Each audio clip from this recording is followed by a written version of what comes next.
We're a tabletop role playing podcast made for those people who make their characters kink first. Oh, hey, don't call me out Wait, like that right off the rip. That's just wait, rude. that's actually Whoa. I've There you and go. ow, I've never tried doing that, but now I You wonder. absolutely should. You end You up with should. dumpster fires. You end up with absolute dumpster fire of characters. But you Ugh. should. You should absolutely It's try it. fun. It's I phenomenal. just I Phenomenal? love characters. Phenomenal. I love making characters, or I have had the experience, and I have loved the experience of making a character that I do not fully understand to begin with. And it is only after like weeks about thinking about this character that like shit starts to make sense. We kind of touched on that last week where we were Mhm. saying that we like a lot of times when we build a character, it isn't until 3, 4, 5 sessions in when we start to see how that character's reacting to the world, and how like all these impulses that are happening and how they're affecting that's when you can kind of go, oh, so this is who this person is. And Oh it yeah. does, and a lot Did of you times talk it about does. backstories last week? Not massively, we didn't Oh, really get yeah. into Let me backstories just too add much. that. Let me add that to the list. Although backstories is my bread and butter. I love coming up with a wild as fuck backstory. So see, I we got to talk about that because I uh, am very light on backstory. but I am find out what the backstory is as we're playing. I'm a no, bit like see, that. I'm like that. I get that. I tend to come up with like some crazy fucking backstories for my characters. We talked about it a little last week. Mm. I tend to make um characters that like to strike fear in the heart of civilizations. Because I That's can't say the actual word on That's the a internet. really good way of putting it. I just want a big quick shout out to the chat. We've got Corey in the chat. Awesome to see you, Hi. Corey. He's not staying long today, but he just wanted to say hello and that we're all awesome. So we like that. Aw, Thank you very thank much. you. Um, Um, but yeah, so how have you guys been? How has your gaming week been? uh, Wild. go Let's first. Oh There we no. go. Let's just say vampires and cake don't get along. The cake the band or cake the No, no, food? cake the food. Okay. Um, so in vampire, uh, when you unless you have a specific merit that allows you to eat food, you end up projectile blood vomiting when you eat food. Oh. Hmm. Um, and my character is a very bad babysitter, very terrible babysitter. Don't ever let her babysit. Um, B, she horrified the crap out of some humans and then had to call a friend to have their minds erased from eating cake and then deciding to blood vomit through a photo shoot. Hmm. Yeah. Uh, Interesting. Not the greatest moment, but it was fun. It was so fun to just go balls to the wall and be like, all right, how far can I push the scene Hmm. out of like reality? Yeah. Sometimes I do that as a player. It's not necessarily the best habit, I will say that. But it was fucking fun. And now we fear cake.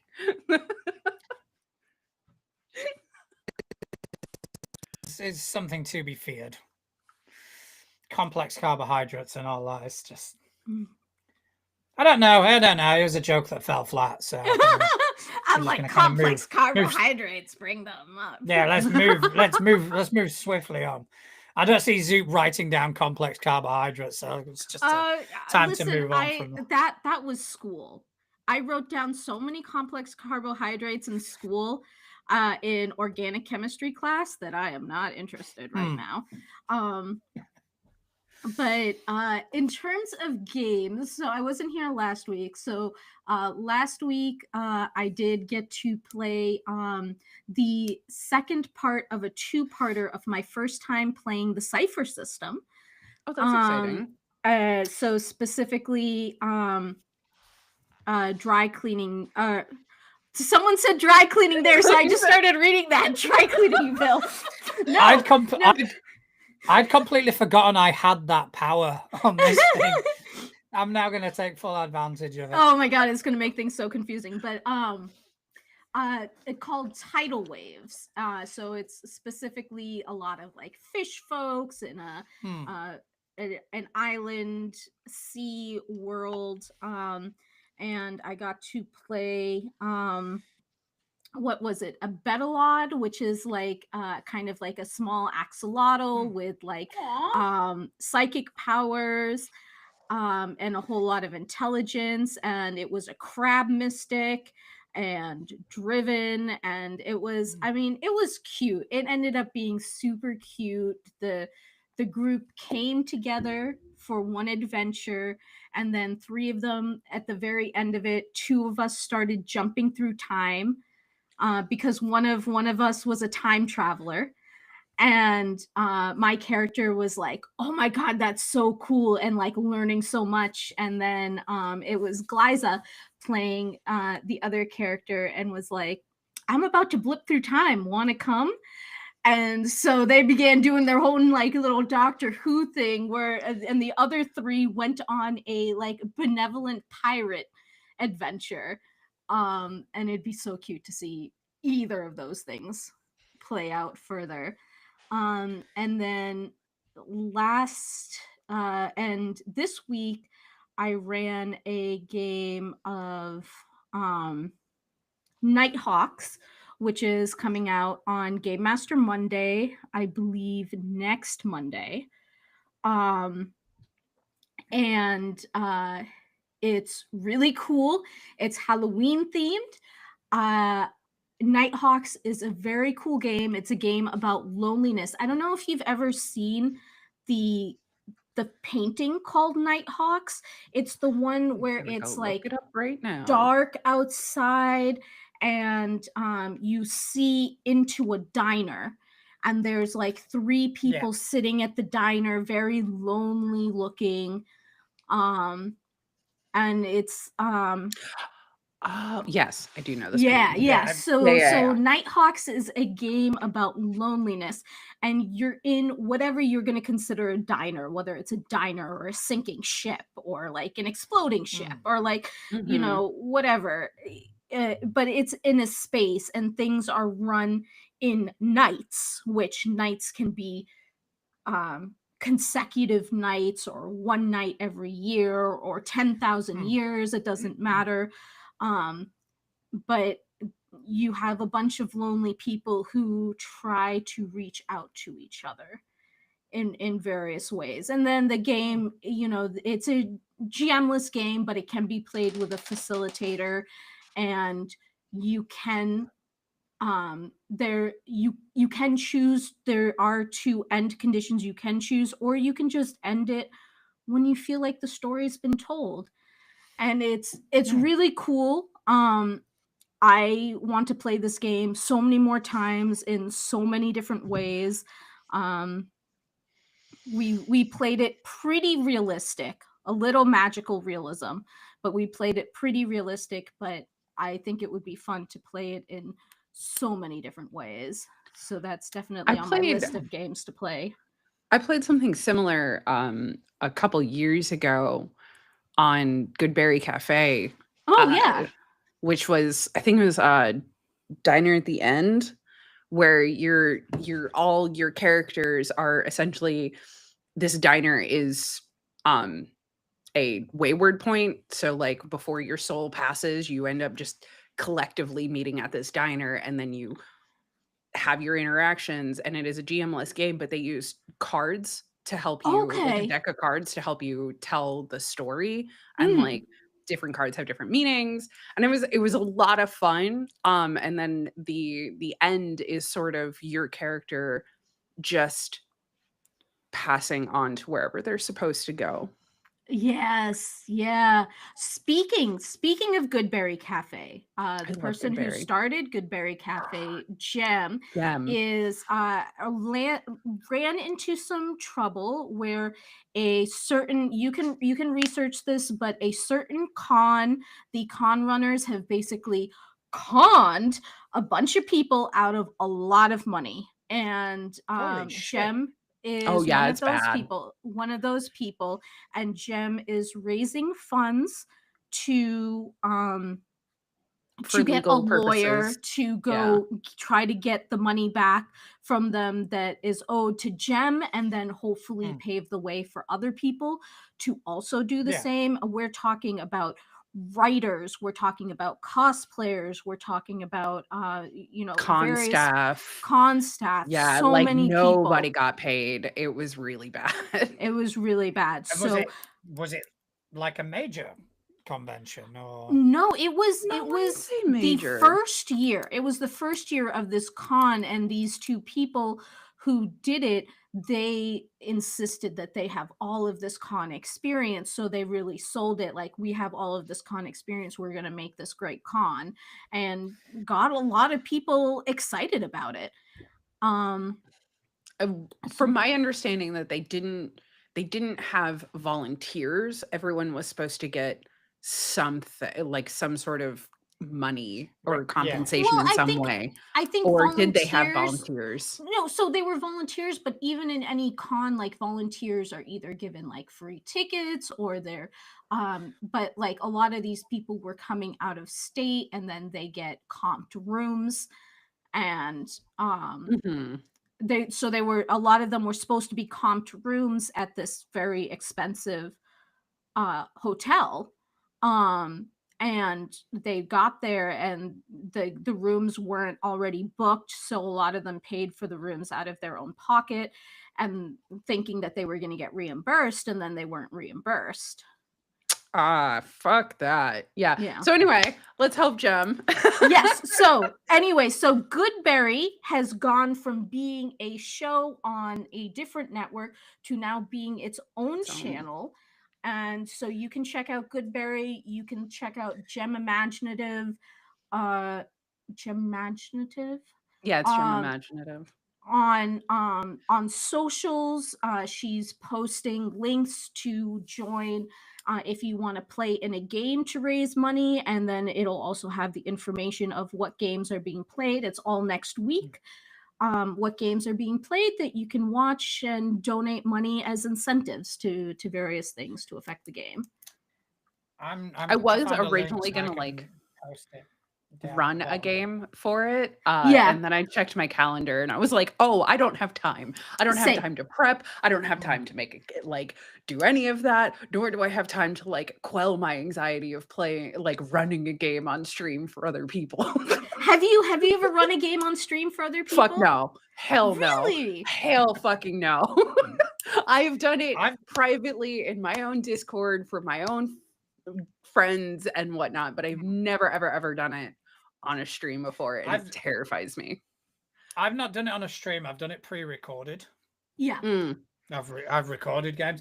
I've never done a streamed one, but I don't know. Last week we were discussing maybe changing that, weren't we? Yeah, I think we should. Oh yeah. We could definitely do something. Yeah, so we're definitely going to look into something. I think Starfinder was mentioned, but I don't really use Paizo products anymore. But I was thinking maybe I could do a Starfinder, maybe a Savage Worlds Starfinder adventure. Wasn't there a controversy with Savage Worlds? Am I wrong? Not that I'm aware of. There may be, but I'm quite new to it, so I would have to look it up. Really. Yeah. I mean, Yeah. I recommend starting if you are nervous about GMing on camera. I suggest starting with like a smaller, simpler game, like very much one shot, I was gonna one run pager. Monster of the Week. Yeah. Which I have lots of experience running Monster of the Week. That's actually what I used to run for my Discord all the time. So it's not so much, it's just that's so many people watching me.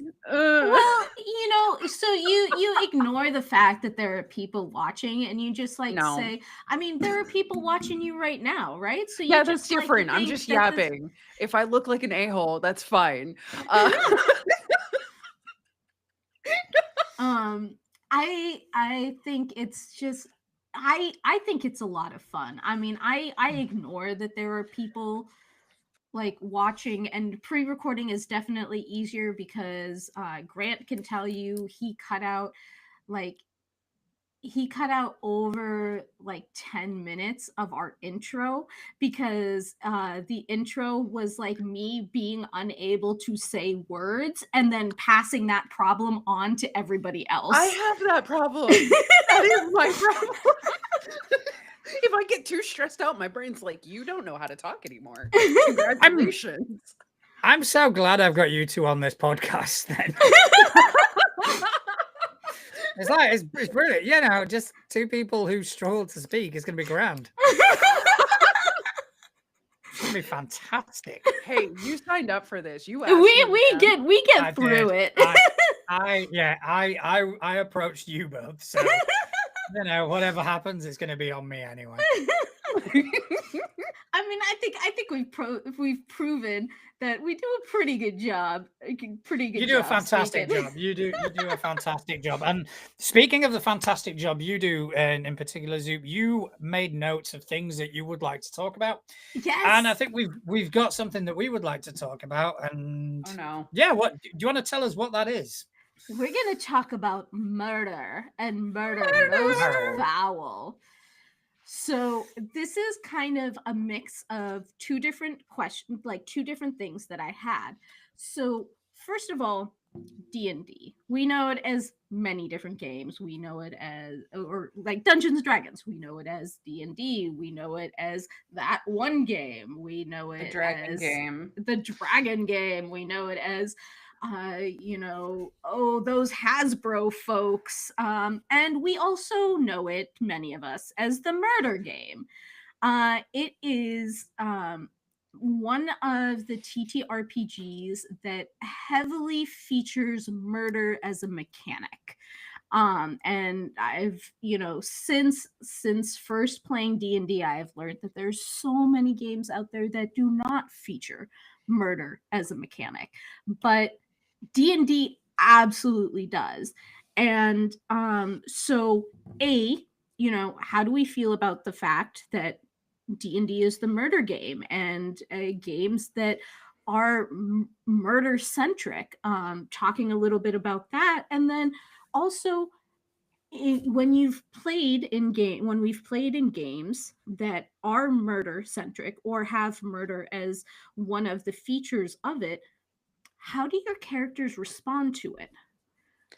Okay, so I have more experience playing murdery, like murder hobo type characters and not D&D than in D&D. So there is a game Ooh. called Eat the Reich that is Oh. literally Nazi. We like that You game. are a vampire being dropped into Nazi Germany, and your whole job is to kill as many Nazis as possible. That's your whole goal in the game. And let me tell you, tearing through hordes of Nazis is real fun. Oh, absolutely. I let my rage for the world and the state when I play the types of characters. I just let my rage flow freely. So I'm like, yeah, I'm gonna rip his head off. I'm gonna eviscerate him. Oh, there's some guts going everywhere. It's fine. It's whatever. I get a little savage with it. So it's interesting because Eat the Reich, I think, would be a game that is a murder game, but it also bills itself as a murder game. Yes, Like, yes, it goes like presents insane. as a murder game. The thing about D&D is that they don't go around and say this is the murder game. It's just most of their resolution techniques, like Is fight violence. resolution, is death. I think it is. I think it is something that happens in a lot of games. And as much as I'm a big fan of bagging on D&D, because I am, I think that because of the influence that it has had on the TTRPG scene as a whole, I think that is replicated from D&D, and it's replicated in many other games. Pathfinder is the one I'm most familiar with, but there's also nearly every sort of game that I've played that has its foundation in D&D does have that that mechanic, or the should I say the lack of focus on murder. It becomes an abstract. You Yeah. have hit points, and once those hit points get depleted, you are at zero. Yes, And that in is in a another very good point. much a video gamey kind of way, you use the term, "Oh, we killed that person," or "We killed that character," and it does become a sense of um, it becomes a matter of desensitivity. Yeah. Hmm. And that first of all, I think goes back to, I'm not a expert on the history of TTRPGs. Would love to talk to someone who is. But I think that does abstract a little bit into D&D first coming out of war games, being the original, like, right, like the original thing, like Warhammer, um Hmm. Hmm. and all of those is like the idea of like a terrain and you have units going after each other. um and I think, even in like video games, there are different, so like Legend of Zelda, right? You're Hmm. mostly fighting monsters Yeah. of some sort that you assume are not humanoid, are not Okay, here's a question. Before we delve real deep down into this hole, what does one classify as a sentient being? Because so, for me, a so sentient important. being is something that can think and do for itself. So like Right. animals That are yeah. sentient beings. So Yeah. Um okay, so senti I guess what I'm saying is more humanoid, is more the ability to make civilization, maybe. okay, okay, Right? okay. So like The ability to organize. a slime blob I consider differently. And I mean, Legend of Zelda has like moblins and stuff like that that do have um that do have civilization, and so that's a little bit of a Hmm. but like I'm thinking like Assassin's Creed. I'm pretty sure in Assassin's Creed you're always killing other people. Always. Yeah. Yeah, there are other humans that you are killing. Yeah. And And so it when you is go ahead. the killing just becomes a a side effect of the goal. Right, Especially right. like particularly in Assassin's Creed. Yes, there are specific moments where it's like, okay, you have to kill this person, but a lot of the times the games are okay. This is the objective you have to reach. You have to enter this place. You have to steal this thing. You have to follow this person. But as a side effect of all that going on, to get rid of guards, the easiest way is, You kill and they're them. done. So it becomes again a sense of like a desensitizing sort of thing about it, and I think that does carry over into TTRPGs, Oh, because Yes. heavily. we can have a look at like the differences between killing and murder, but I imagine for this particular argument they're one and the same. You Absolutely. know, you get attacked by a bunch of bandits, which happens in countless games, So many. unless, especially like in Pathfinder, unless you are specifically stating to the GM that that's what you want to do, it is presumed that every attack you do is going to be lethal. Right. Yes, like I do know in Pathfinder and in Starfinder, you have to declare that Mm. you're using a Non-lethality. non-lethal attack. And you take a penalty for doing so. Yes, yes, you do, because they are like, oh, but it's easier to kill them. You just shut them up forever, and you're like, but Right. I don't. I'm playing a good character. My character wouldn't do that, but I do need them kind of like out of my way. Uh, I don't and want to s- murder him. Exactly. And so what I want to do is differentiate. Like in Eat the Reich, there is the understanding that you are already a killing machine. You Yeah, are a that's vampire. And I don't think that there is really such a thing as like a vampire archetype that is not a killing machine. I mean, like sure you have vegan vampires every once in a while that like only suck on rats or whatever, but that is a blood bags. yeah, I mean, or like a vampire that runs a donation center and is like very clear, you are donating your blood for me to drink. I don't know. Don't ask me. I don't have Tap your it. Can we- word, it's fine. Can we please get Zoop in a VTM game? Because I think it has to happen.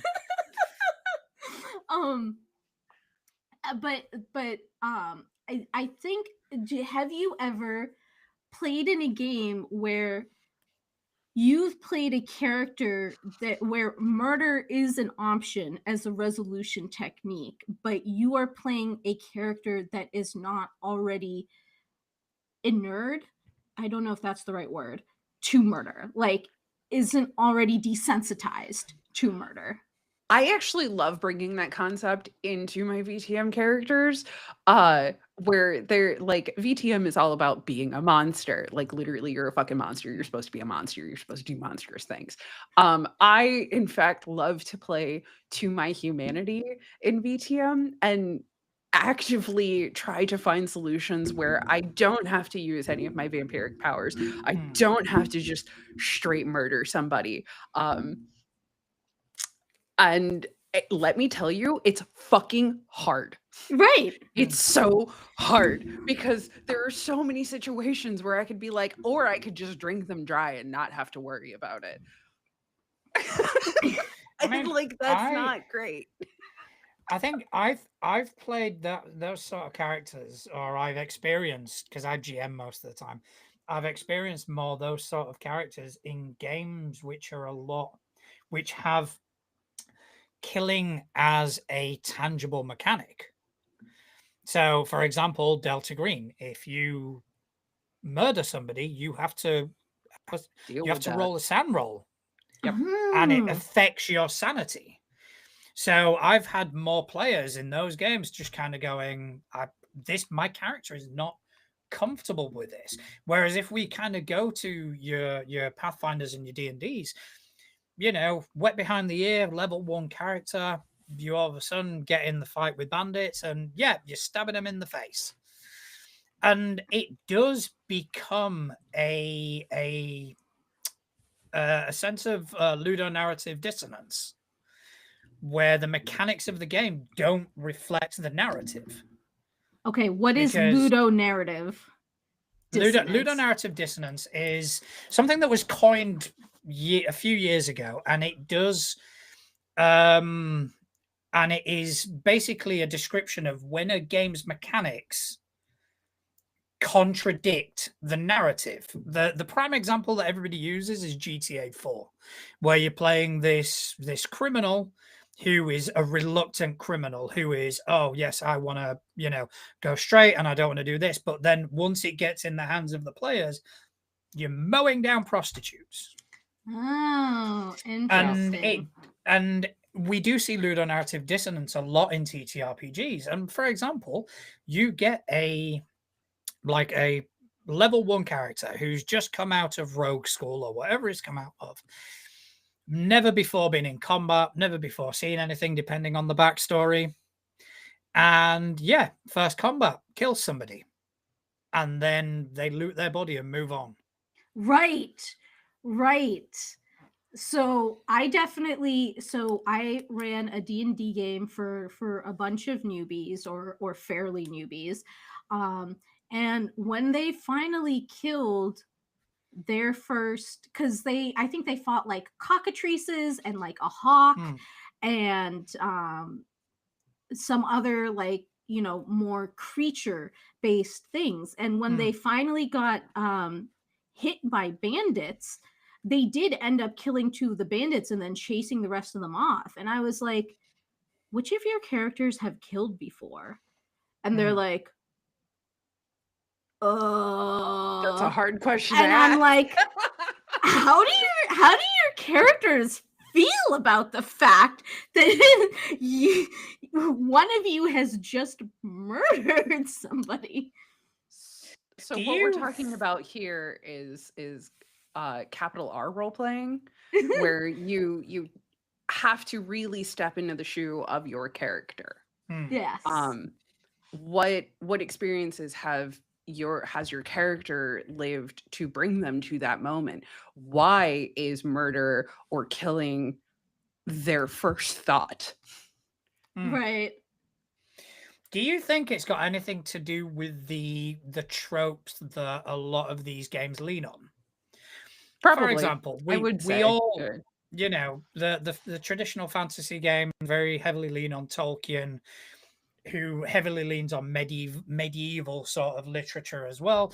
We hear and see these stories about these knights that have squabbles with other knights and they kill them. Mhm. And Yeah.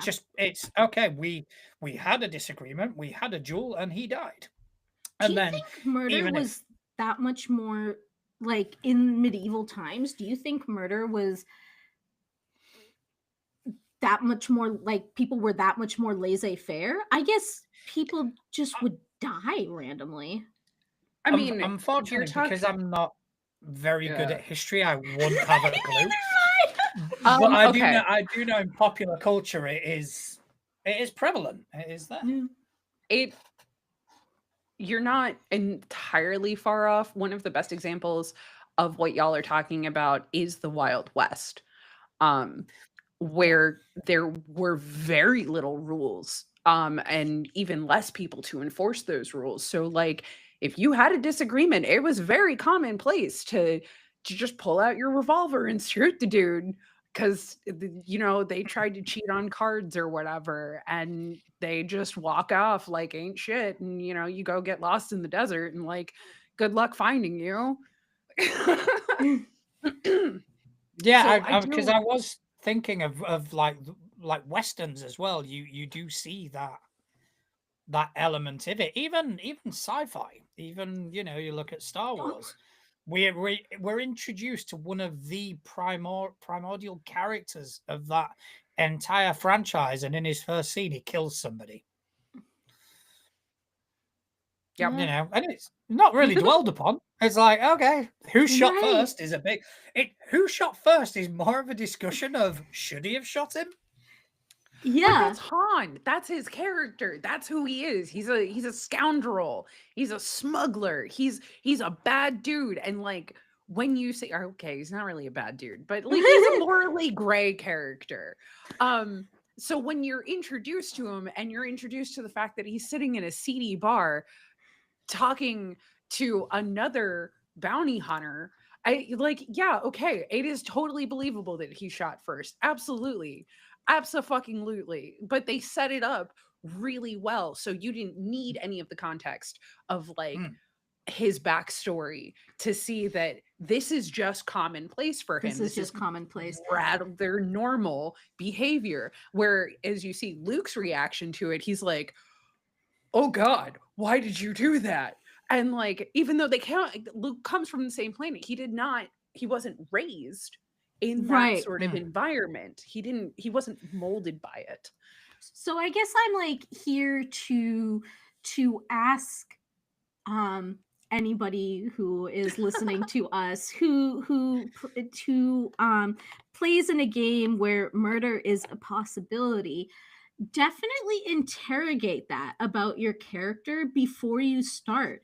Is death a commonplace thing for them, or do they come from an area where life is considered uh, Sacred. sacred? There's like Mm. where there's sanctity to life, Mm. or are they coming from, and these two things can happen in the same place. Like you can be coming from an abbey where every earthworm is treasured, or you could be like from like the seedy part of town just like a little Mm. ways away where like people die all the time, and you just kind of like accept that that's the fact of the matter. in my Pathfinder game, I ran a homebrew game, and it was running during the switch from Pathfinder 2 to remaster. And one of the big changes in that shift was the getting rid of alignment. So I Yeah. wanted to start playing by the remastered rules. And obviously you've got a party where there's a cleric and there's a paladin and all that. So the alignment was quite ingrained into the campaign. So I figured, what is a way I can kind of narratively do away with that concept? So I came up with a town, right? And this town was being held protected in a way by an even greater threat than the one that was barreling down on Earth, on Galarian at the time. And someone along the way had convinced these town members that the reason that this town was protected was because their god of choice was requested them to make a yearly sacrifice. So what the townspeople did, instead of using one of their own as a sacrifice, they would go out into the world, they would find somebody slightly down on their luck, bring them to town and treat them like royalty for a year. And after that year had come, sacrifice them. So the party caught wind of this. The party, it was a whole thing. They investigated. It was a mystery to be resolved. And they resolved the mystery. And they became friends with the sacrificial lamb of the moment. And it all ended up where the paladin, I think, is the one who initiated it. They attacked the town. And the town attacked back. And because it was an entire town, I did it so that they were rather weak. So they ended up slaughtering the entire town. Like without quarter, the entire town got slaughtered. And at the end of it, the person that was going to be sacrificed was the one going to them, why? Why did you do this? Yes, I appreciate you've saved me. But was that the answer? Was it, was that the answer? Was it that, was there no other way? Could you have not incapacitated them? Could you have not tried, reasoning with them? Could we not have just escaped? But no, you instead chose to murder the entire town. That's pretty savage. And I use that as a way to kind of give, let the players know that the sort of arbitrary, neutral, good, and all that crap was pointless. There was always morals. There was always a grayer scale. But I thought it was good. It was harrowing for them, and I enjoyed it massively. Yeah. I like one of the comments. When morals are a part of the game, it should actively have a consequence on the character's story, and I fucking love that because Are there any games? Are there any games that you've seen that as an aspect? I have personally, so one of my favorite characters of all time was forced to make a decision. And it was a pretty harsh decision. She literally decided to kill an entire room of people by irradiating them. Ooh. And it was savage. It was fucking savage. And she had never done anything like this before. But her whole backstory was she came from a race of lab mice. So her whole family was experimented on. So when she found a group of humans, of humanoid beings that were being experimented on, and she just decided, she was like, fuck no, this goes against everything that I like. And I killed all of them. There was 50, 60 people in this room. She fucking killed all of them in one decision. And my GM was like, hard stop. Whoa. And this was back when we had character alignment still, and my character was technically chaotic good, and my GM was like, you can no longer say that you're chaotic good at all. No, hard pass. And then like I really did started playing her as like this very morally gray character. So when later on when we ran into the Zon-Kuthon clan and she was they practice ritual scarification and whatnot, she was like, yeah, I'll fucking do it, whatever, I don't care, and laid there and let them scar her all the way up and down her body in this like ritual practice. And I'm so glad that I rolled a 20 because she did not scream at all. So like they were like, "Oh, you're just a grand member of our clan now. Thanks." But yeah, like I really did. As soon as my GM was like, hard stop. You cannot say that you're a good character anymore. You can't, no fam. So, and like I did. I played her to where she was a lot edgier. She was a lot darker. She threatened people. Like there was a point, so Yusogis can have cheek pouches and they can hide things in their cheek pouches. So and she was a Yusoki. So there I was love a Yusoki so much. we were in a bar and the bar owner had poisoned one of the party members, and she just links her tongue around one of the pins for a grenade and was like, I will let this whole place blow up with me in it. Give us the goddamn antidote. And everyone was like, here you go. But it's fun. It's fun to let your characters go dark side a little bit and like Yeah. really play to that moral scale. Because like if it does affect the game, it should affect your character. Absolutely. So like Yeah, I I'm mean- thinking about characters that I've played. Like I had Leandriel, who I think of as like chaotic good, and she this was before I was really thinking about this stuff, so she was weirdly fine with like killing werewolves and things like that. And of course she was in Curse of Strahd, so my good girl got real fucked up. Like yeah. I was like, oh no, this was not the campaign for this girl, this poor girl. But I did play in a D&D campaign where the girl that I was playing, she was a wild magic sorcerer, but all she wanted to do was be all she wanted to do was to be an aerialist. She wanted to do aerial arts like trapeze and silk. That's all she wanted to do. And so when I started the game, all of her cantrips, she had no offensive cantrips. Her cantrips were like mending, mold earth, like just like gentle things that you would do to like that you would use to go around and like maybe make some money by helping people out, like mending. And for the first part of the game, if there were any humanoids, she would not use her magic against them. She held like the first fight where there were cultists, she just like held the dagger and was like, why are you guys trying to kill me? I don't understand what's going on here. And like the rest of the party had to take care of all of the cultists who were like gunning specifically for her, because she was like, why are you doing this? This is bad.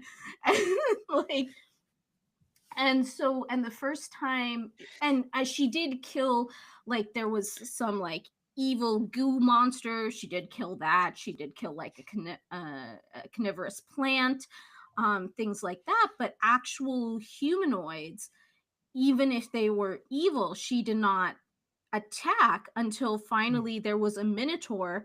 They ended up in a gladiator match with a minotaur who was about to kill one of her party members, at which point she finally used like an offensive spell against the minotaur, got like crit double damage, just dropped this thing, and like it was just like a flaming mess. And she was like, what? And then the next town that they end up in the welcome center, is a bunch of minotaurs. Oh god. And she was like, what if that was his? There's like this young minotaur man like at the counter, and she's like, what if that was his dad? What if he's waiting for his dad to come home and his dad's not gonna come home because I killed him? I have in previous games done sort of cutscenes where like someone will go ahead and kill a cloud giant, and I'll go, and then we cut to a family of cloud giants sat around the table, and the boy goes, "When's Daddy getting home?" Just, just you know, That's rude. But Fuck, that's I awful. think I love it. I just do it It's not like I do it just randomly. I'll throw it in there because I find it so fucking funny, just to get a that's- reaction from people. Okay, I did that on a much smaller scale. So, one of my characters, she wanted, so my player, she wanted to play a ranger without magic. The only magic she wanted to have was to be able to understand animals. So I gave her a feat that was just she had comprehend animals going on at all time, and then I made it a freaking nightmare because of the things that she heard, including like various animals getting it on, various like like arguments Yeah. between animals and stuff like that. And so they had an NPC with them who, while they were all mind talking to each other, the NPC got bored and so went and stole an egg from a tree. And so they like finished having their mind conversation with everyone and looked down, and he's like frying an egg. And then this character, he hears the one that can understand animals, hears a bunch of two birds arguing about, and like the mama bird was like, why did you make friends with the mongoose at the bottom of the tree? Look, now he's taken our egg. They were having a whole Unhinged. fight. No, that is good. I like that. And she was like, yeah, we're gonna move now before these birds figure out who stole their egg. That is brilliant.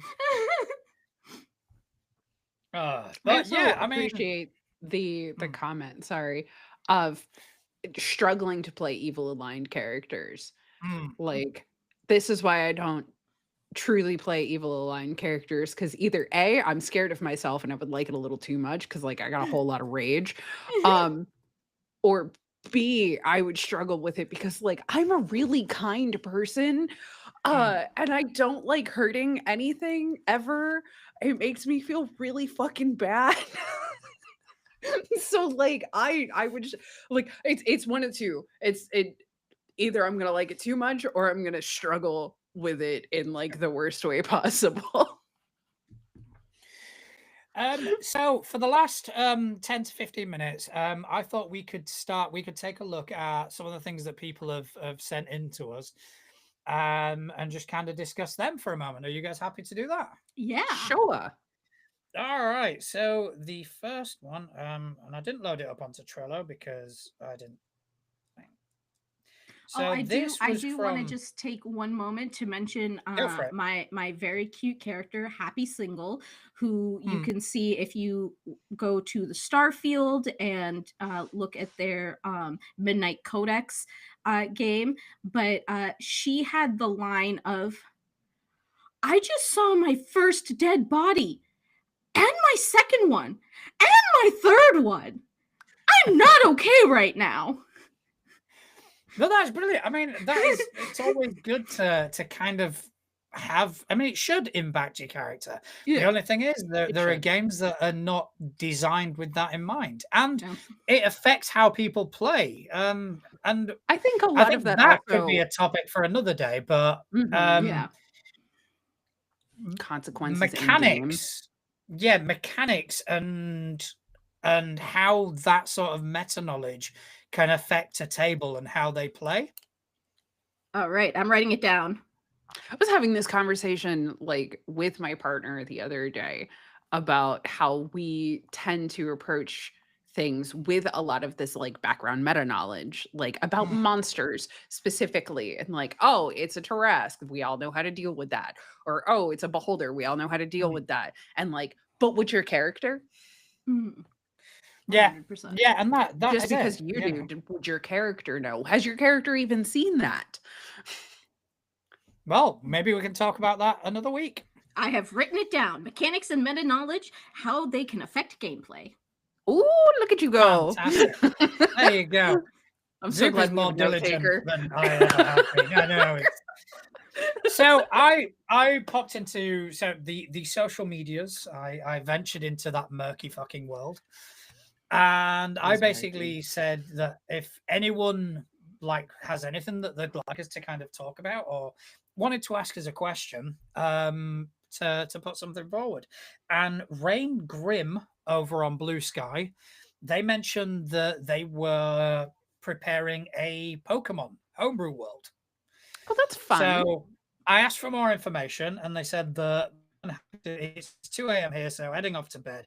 But it is a campaign based in a region called Duola, where the focus is on team battles, and in brackets to facilitate a TTRPG where there isn't just some folks left out. The campaign is going live on Monday, so I can't say much more, but there are 11 gyms and an evil team working out a plan for revenge that I think a lot of old school Pokemon fans are really going to dig. Pokemon. I am useless at Pokemon. 100%. I am I fucking. don't know much. I'm sorry. I am. Because like RGM for Fabula Ultimate, who's in the chat, shout out to Couch. He uses a lot of his he takes inspiration for a lot of his creatures from Pokemon, and the rest of the players have this game of let's try and identify which one it is. I ain't got a fucking clue. I even missed when he used Pikachu, and that's that's the one I should have known. My favorite game is it a Pokemon or is it a pharmaceutical?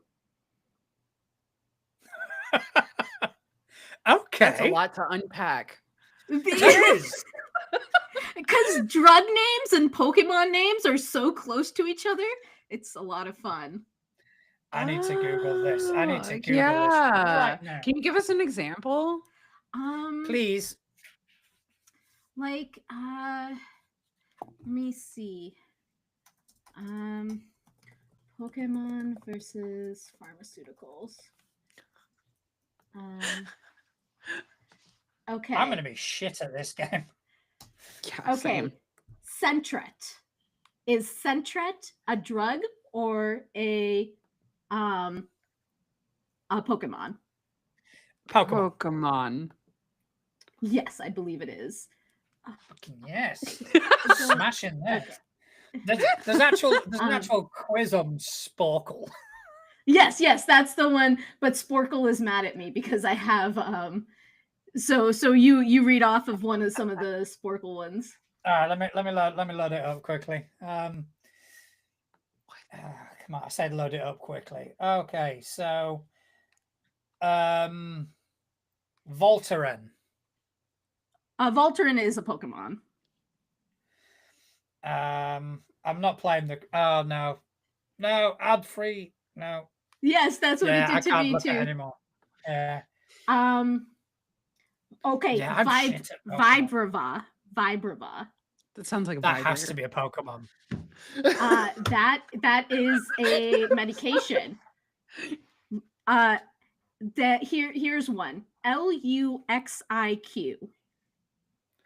Luxiq. Medication. It's a medication. Yep. Okay.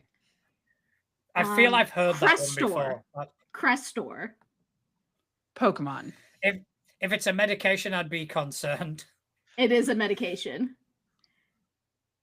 It is for heart disease. Oh, I wouldn't have expected it for heart disease. Wouldn't I'd have expected it for that. some sort of venereal disease. Oh my. yeah, it's for high cholesterol. Vulpix. That's Pokemon. Yeah, I know that Pokemon. one. I know that one. Metang. Is that a tech startup?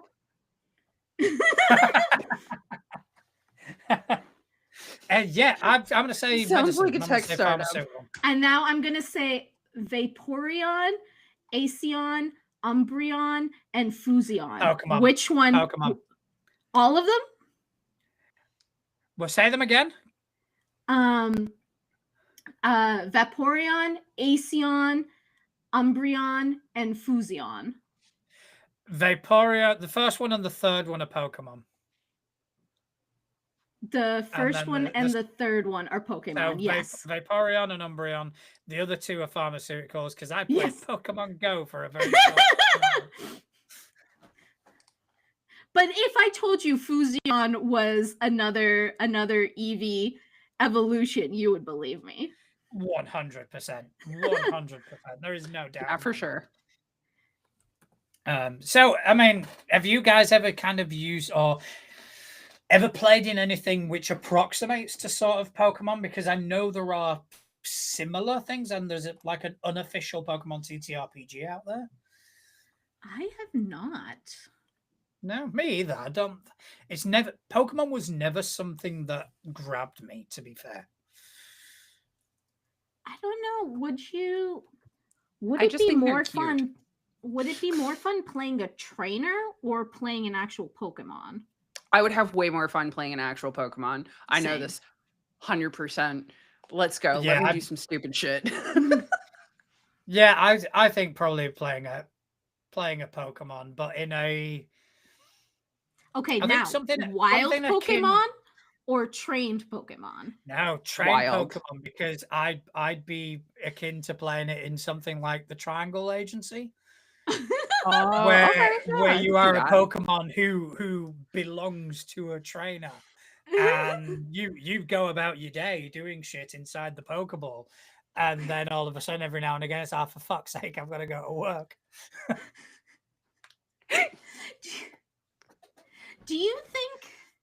Do Pokemon visit each other's Pokeballs?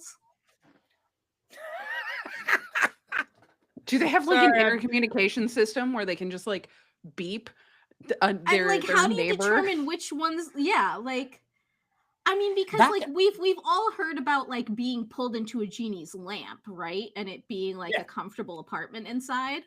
Mhm. Is that So what it is? how for does the Po- trainer know which Pokeball is which Pokemon? you know? Careful they- and with just gusto. They just Carefully kind and of with go gusto. Yeah. grab something and throw it. How do they know they're getting the right one? It's like, Right, no, for that's a good point. fuck's Maybe sake, that's it's why- Magikarp again.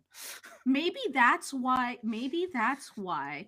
Pokemon sometimes reject specific Pokeballs, because if you throw a Pokeball that is outfitted specifically for a Snorlax and you throw it at a Scyther, the Scyther's going to be like, why is there a bed in here? Like my knife hands are going to cut it up.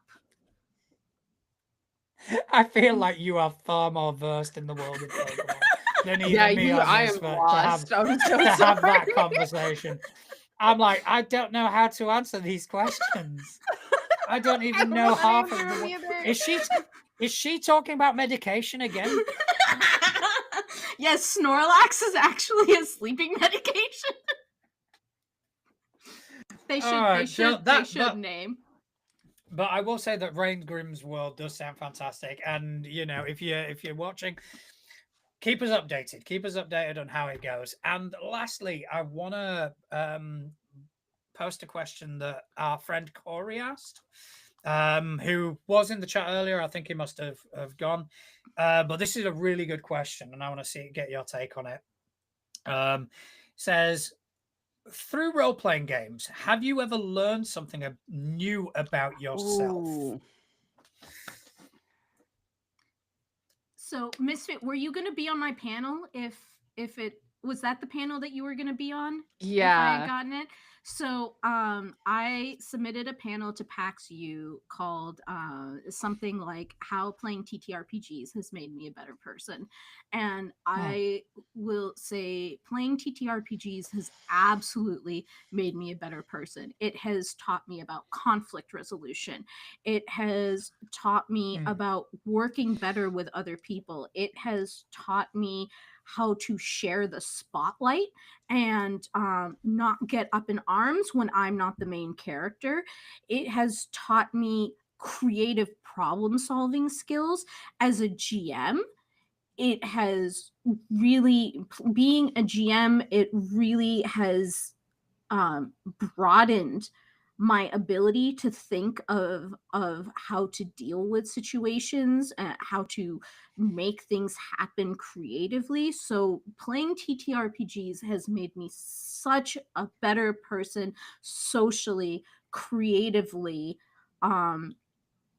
it logically, just so many different ways. I agree.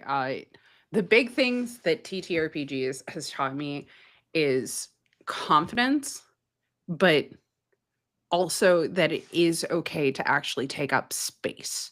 It is Mm. okay to, because like I have this issue where I have made myself very small to make other people comfortable. Um, and what TTRPGs has really taught me, especially like one very specific character, um, is that I am allowed to take up that space and I am allowed to have a bit of that spotlight and I don't have to constantly push myself into the background um to for everyone else to feel comfortable that like it is okay for me to actually just take up that space. And that's really really important for people who have been small their entire life or who have learned to be small because of X, Y, and Z thing that has happened in their life. Like a lot of my smallness and like my retreating in is due to trauma, like serious trauma. So like the big thing that it's taught me is like confidence, but being allowed and being comfortable to take up that space. Being allowed to be flawed. Being allowed to be flawed is huge. And that is the one thing that everybody should really learn from TTRPGs. Like, if you're not playing a flawed character, you are doing something wrong. Yeah, like I Give played with someone who played a character whose only flaw was his backstory of every single trauma that you could possibly ever think of. But other than that, that was the only flaw, was that all of the trauma that he had taken made it harder for him to let people love him. And like, I mean, that's valid. That's valid, but you can have more than that as a flaw. Yeah, you and should like, have more than if you have that much trauma. You should have more than that. Seeing that person play that character helped me understand that my characters are richer when I give them like real flaws, like whether it's overconfidence, whether it's an intelligence thing, whether it's not good at reading people, whether it's being really clumsy. My characters are more alive when I allow them to have flaws, and that allows me to have flaws. As for me, in addition to everything you guys have said, because it is, they have really great points, and a lot of them I do share. But the two main things for me are that I've realized that I am more creative than I ever thought I was. I never thought I was a creative person. For me, anything I used to write, it used to be sort of opinion pieces and anything like that. I never tried my hand at creative writing until I started role playing, until I started GMing and writing stories, whether it's a backstory for a character or whether it's a campaign, and that was something that I learned about myself. Is like, holy shit, this is something that I can actually do and I enjoy doing, and I may want to kind of refine doing it at some point. And the other thing was being able to interpret things that aren't said. And this comes from more GMing, where a lot of times where you're trying to GM and you've got so many things going around in your head, it's easy to not pay attention to nonverbal cues.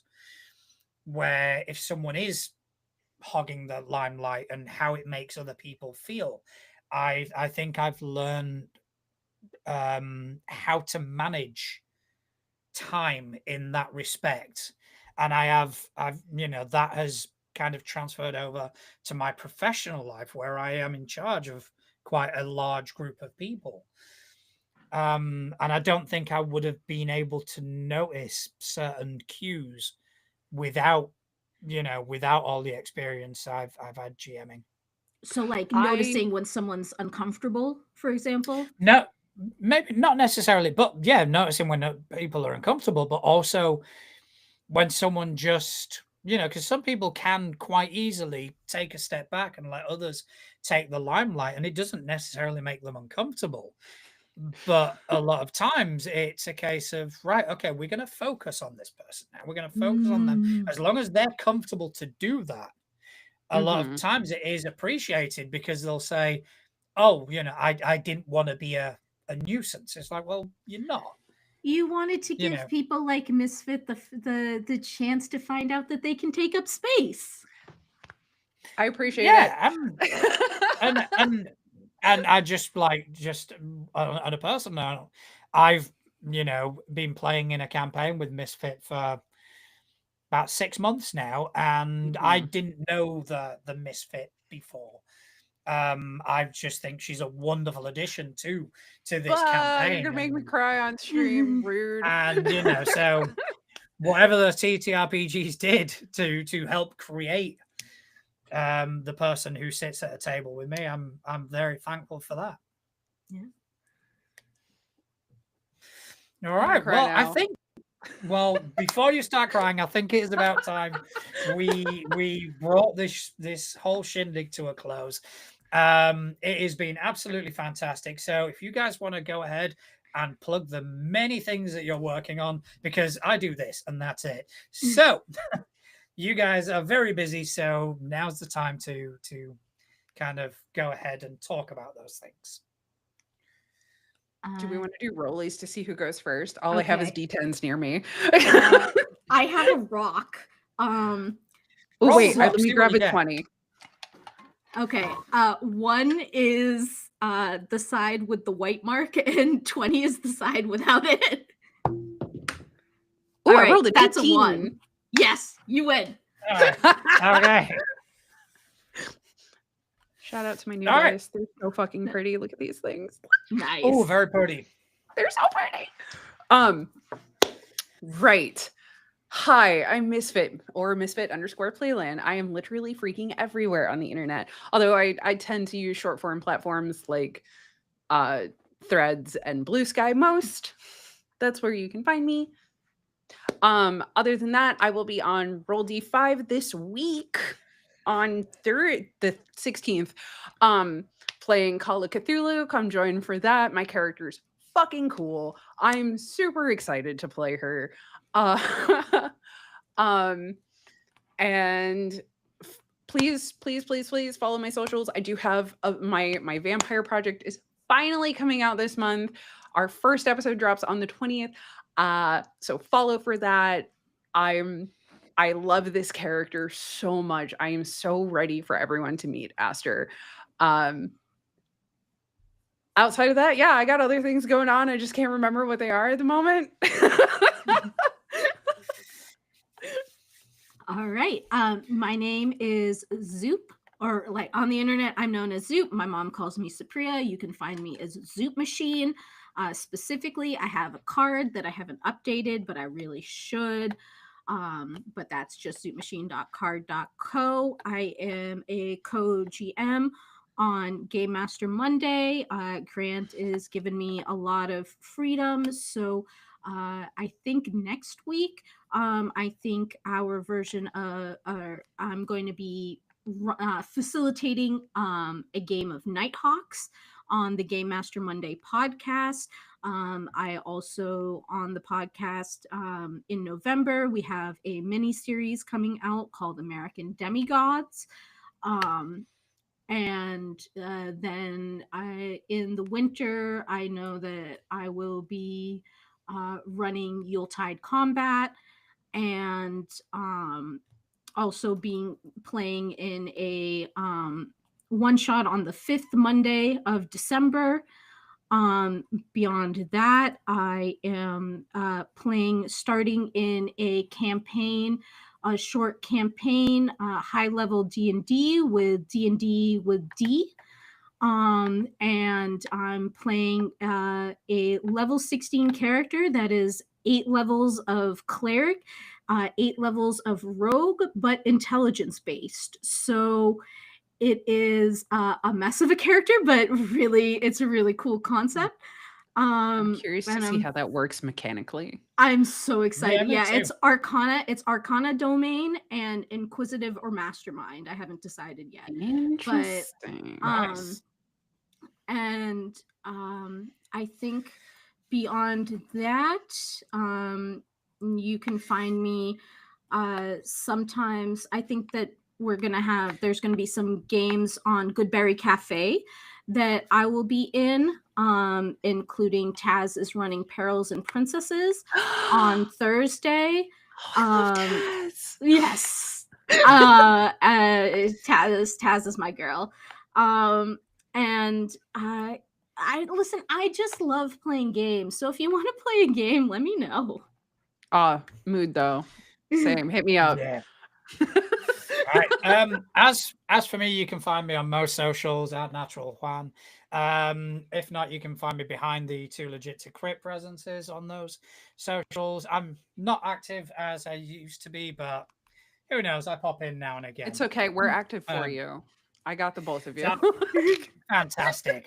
I want to say thank you to the Dungeon Maestro for allowing us use of our theme tune, all that jazz. Go check out his stuff on YouTube.